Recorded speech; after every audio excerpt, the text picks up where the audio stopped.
wanted folks to trace their hands, and we call it the Handprint Project, and the idea is that you trace your hand in remembrance of those who have taken their lives because of homophobic or transphobic bullying, but also to remember those who are still here with us and send positive messages around that you are not alone, as the name of the rally, in feeling, sometimes these negative homophobic and transphobic remarks, that you're not alone and there's resources and people out there to support you. Even though we've made advances, there's still a struggle for youth in this country. When we've heard the news stories highly publicized about youth suicides.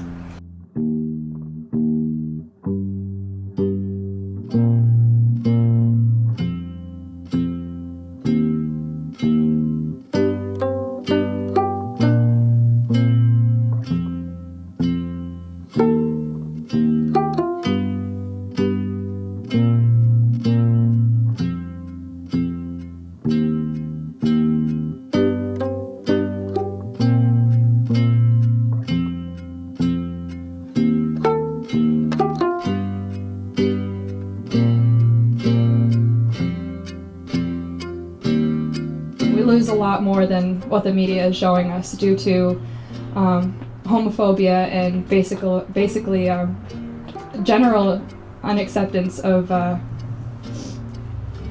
youth that want to identify as who they are. This highly publicized event is not new. It happens every day. 600 youth, queer youth a year kill themselves based on bullying and harassment about their identity or perceived identity. Lesbian, gay, bisexual, transgender, and questioning youth are up to 4 times more likely to attempt suicide than their heterosexual peers, according to the Massachusetts 2006 Youth Risk Survey.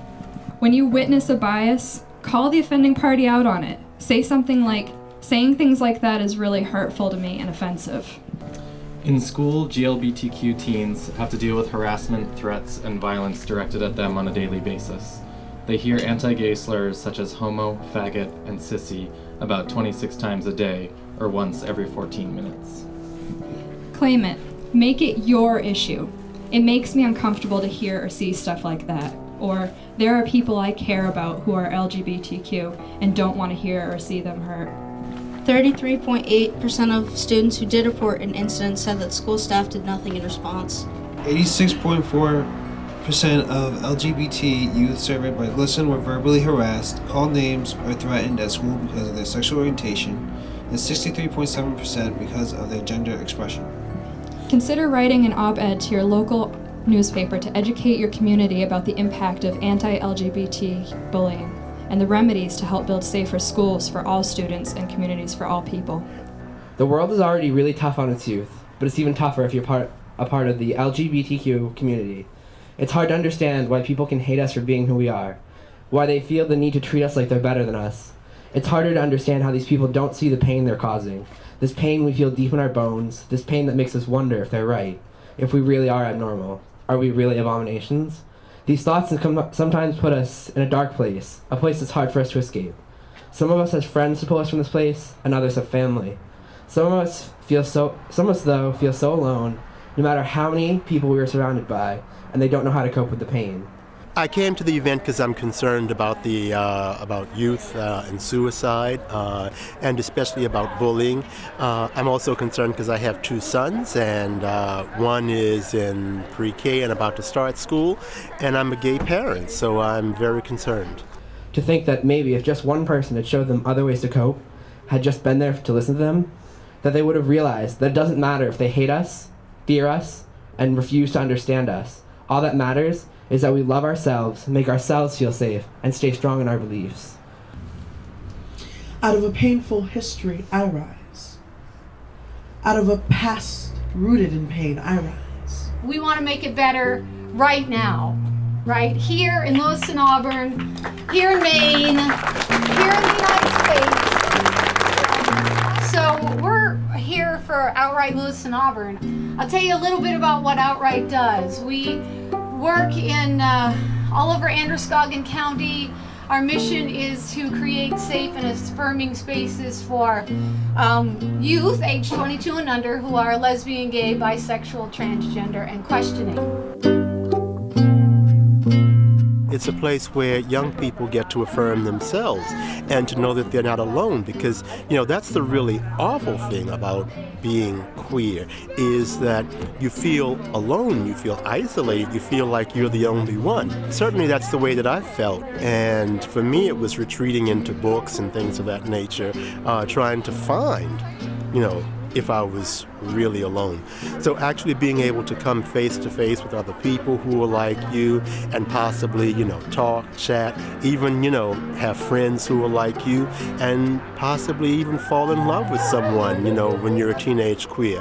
I mean, that's just really great. So that's a big job. We've been here for about 14 years now, which is kind of astounding. Some of you that I see. Hi, I'm Mary Jo Carlson from Waterville and a mother of a trans man, and I'm here to read you the birth announcement that I sent out when he was reborn as a man, to family and friends, to pave the way so that they would have a little inkling of how to talk to him when they saw him and how to inform themselves of what it is like and just what the whole process was. This is from May 2004. I'm writing to announce the birth of my older son, Melson Caldwell Carlson, who will be 22 next October. Mel is transsexual and, as you may know, a wonderful person, artist, and musician. This may come as a surprise to some of you, so this note is a way to give you time to get used to the idea and to begin thinking of Mel as a guy. Please use male pronouns when you refer to and speak to him. No one knows more than I do that pronouns are tricky creatures. Life is too short to spend it in the wrong body. I love my son and support him.